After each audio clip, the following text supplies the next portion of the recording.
Que signifie pour toi réussir? Avoir un emploi payant? Une famille? Une maison? Aider un maximum de personnes? C'est le sujet de cette émission.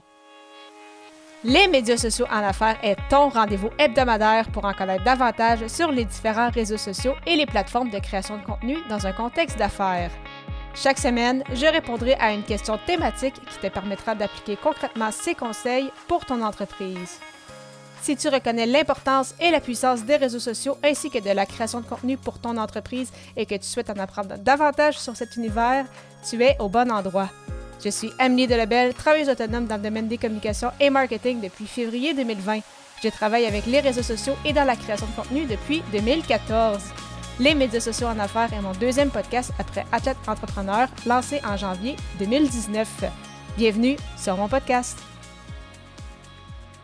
Salut et bienvenue sur les médias sociaux en affaires, épisode 226, alors qu'aujourd'hui je réponds à la question « Quelle est ta vision de la réussite? » Il s'agit de la 16e émission dans le cadre de ce défi créatif J'envoie 2024 où tout au long du mois de janvier, je publie un épisode par jour avec soit une contrainte créative ou une thématique précise. Et aujourd'hui, la thématique est bien évidemment la vision de la réussite. C'est un sujet que j'aime bien car ça peut tellement varier selon les gens. Donc en fait, chaque personne va avoir sa propre définition de la réussite. Et parce que pour certains, ça peut peut-être être de posséder des voitures de luxe dont ils rêvent depuis un moment. Ça peut être de voyager, d'être libre, d'avoir une maison, d'avoir une famille, d'avoir une belle job au niveau corporatif où ils ont gravi les échelons. Donc, vraiment, c'est ça. Chacun a sa propre définition de la réussite. Et c'est un peu la même chose sur les réseaux sociaux parce que pour certains, avoir une première publication, par exemple, avoir 10 j'aime quand tu commences, ça veut dire qu'on a réussi. Ça peut être d'obtenir nos premiers clients. Pour certains, ça va être d'avoir 1 million d'abonnés ou peut-être au-dessus de 1000 heures sur YouTube. Donc, vraiment, même en réseaux sociaux, même en création de contenu, chaque personne va avoir sa propre définition de la réussite. Et de mon côté, dans les deux cas, donc que ce soit dans ta vie personnelle ou en création de contenu, il faut que tu te demandes deux choses. La première, c'est est-ce que tu es heureux? Est-ce que tu es bien où est-ce que tu es? Et la deuxième, c'est est-ce que tu as atteint tes objectifs?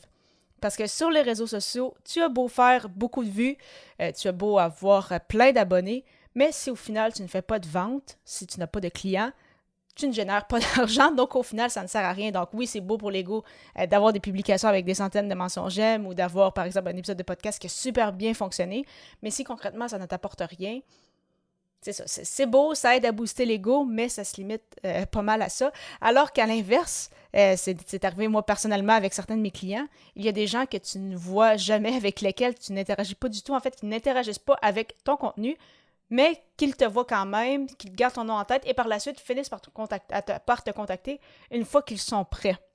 Donc, c'est pourquoi aussi il ne faut pas se décourager parce que des fois on a l'impression peut-être de parler un peu dans le vide ou justement ceux qui vont réagir avec ton contenu ou à l'inverse, ce ne seront pas tes clients, c'est peut-être des fans mais qui ne vont jamais faire appel à toi pour tes produits ou tes services alors que des gens qui sont passifs, qui un peu même des abonnés fantômes, eh bien au final c'est eux qui vont travailler avec toi. Donc quand même important pour ça à garder en tête.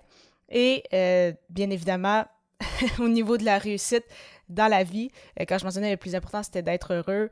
C'est vraiment ce que je pense et je suis très choyée de me dire que je suis heureuse aussi dans ma vie. Est-ce que tout est parfait? Non, mais si on regarde un peu qu'est-ce qui se passe, disons qu'au niveau global, après ça, tu te ramènes après ça à ta propre personne, tu te rends compte que tu es vraiment très, très choyée. Je l'ai toujours su, mais je pense que ça fait du bien justement d'avoir des fois un peu d'introspection puis d'apprécier vraiment qu'est-ce que tu as, parce que si je repense à quand j'étais plus jeune, qu'est-ce que je voulais, c'était avoir un travail que j'aime. À ce moment-là, j'aurais pensé que c'était dans les communications, vraiment plus comme journaliste sportive. Finalement, ce n'est pas le cas, mais je suis quand même très, très heureuse. C'est un travail que j'adore, qu'est-ce que je fais depuis déjà plusieurs années. En fait, bientôt 4 ans que je me suis relancée à mon compte. J'ai un conjoint qui m'aime et que j'aime énormément depuis maintenant plus de 8 ans. Et je voyage. On a eu une petite pause pendant la pandémie, mais ça reprend très bien dernièrement. Donc, j'ai tout ça, j'ai la santé, ma famille a la santé aussi. Donc, vraiment, ce serait quand même difficile de demander mieux pour le moment. Et avec ma création de contenu, le plus important pour moi, c'est de continuer à gagner ma vie, en fait, avec mon activité, ce que je réussis actuellement à faire. Donc, quand je crée du contenu, ça me permet d'amener des clients, ça me permet de générer des revenus et tant que ça continue comme ça, je vais être très heureuse aussi. Donc, pour moi, c'est ça. C'est vraiment ça, en fait, ma vision de la réussite. C'est sûr qu'on pourrait toujours pousser ça un peu plus loin, essayer d'avoir peut-être plus de chiffres, plus de clients et autres. Mais pour le moment, je peux me dire que j'ai réussi. Qu'est-ce que la plus jeune Amélie voulait peut-être avoir justement à l'âge où j'en suis. Donc, vraiment, je suis très, très heureuse et choyée de vivre ça. De ton côté, quelle est ta définition de la réussite? Tu peux m'écrire sur LinkedIn à Amélie Delobel, donc mon nom complet, et m'envoyer une demande d'invitation si on n'est pas encore amis ou abonnés en fait sur LinkedIn.